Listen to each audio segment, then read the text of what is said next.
Bueno, yo creo que es la eterna discusión. Es decir, al final, bajar impuestos genera o no genera más recaudación, ¿y qué ocurre con el gasto social?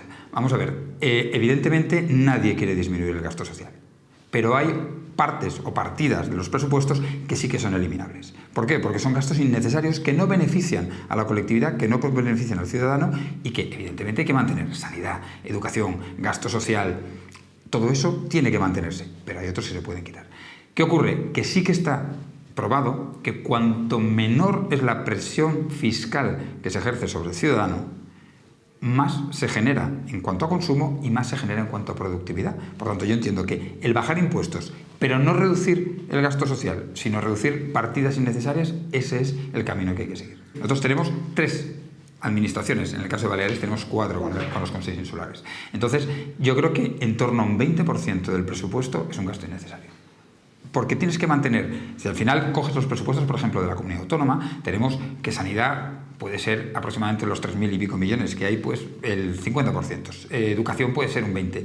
Y luego hay gasto social, que pues, pero hay un 10, un 15% que perfectamente es suprimible porque no es necesario ni beneficia al ciudadano.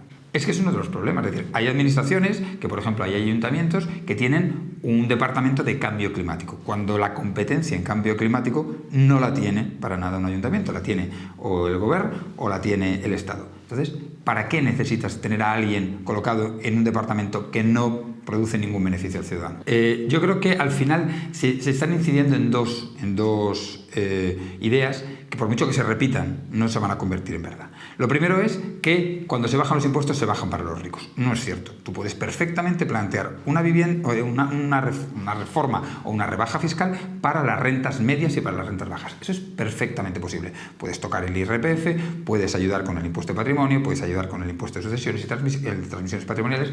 Hay mucho margen. Hay ahora impuestos que están, o que se empieza a hablar de ellos, como son los impuestos especiales de hidrocarburos, de la energía, etcétera, que sobre eso, o buscar un IVA reducido, también se puede lograr, y eso ayuda al ciudadano medio y al que no tiene tanta capacidad. Por tanto, ese es el primer, yo creo, error de bulto, o al menos no es cierto. Lo segundo es, ¿por qué se va a reducir el gasto social por el hecho de rebajar impuestos?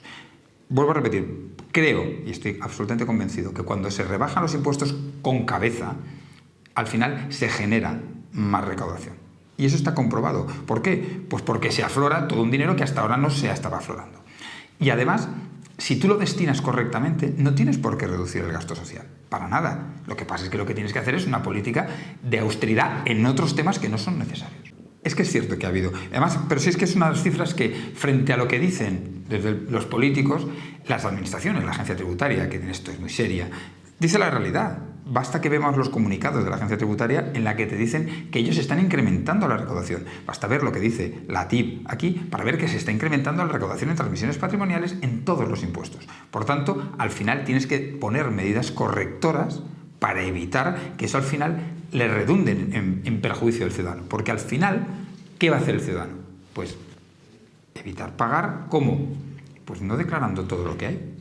Es que es de cajón. Si al final yo no puedo asumir lo que tengo que pagar, ocurre en el impuesto de sucesiones y donaciones. Hay gente que está diciendo, yo no puedo pagar el impuesto porque me supone que pierdo lo que estoy recibiendo de herencia de mis padres.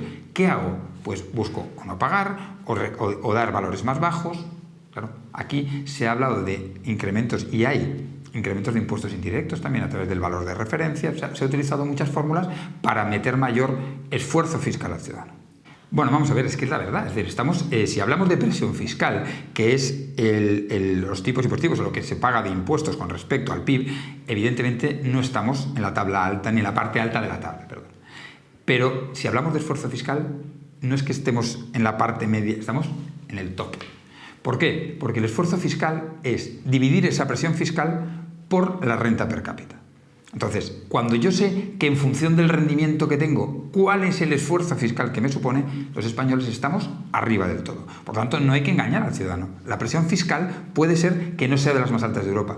Evidentemente, un noruego, un finlandés tiene una presión o una presión fiscal mayor que la nuestra, pero no tiene un esfuerzo fiscal mayor porque tiene unas rentas mucho más altas, porque lo que cobra, porque el rendimiento per cápita que tiene es mucho mayor y porque no hay una tasa de paro y de desempleo como la que hay aquí, Con lo cual, hablemos de esfuerzo fiscal, veamos dónde estamos en el esfuerzo fiscal y nos daremos cuenta que tenemos que adecuarnos a Europa en el esfuerzo, no en la presión. Bueno, pues porque son los que más les afecta la inflación que se ha producido. Es decir, al final es una deflación sobre un determinado tramo de renta que son los más necesitados y que al final son los que generan. Es decir, al final, personas que paguen o que tengan rendimientos superiores a 60.000 euros, que es cuando vas al tramo alto de la tabla, es que hay un 2% o un 10% en determinadas comunidades autónomas. Pero es que no pasamos de ahí. Es que nos tenemos que dar cuenta que el 90% de los españoles tienen, o el 95% tienen sueldos inferiores a 40.000 euros. Y esa es la realidad.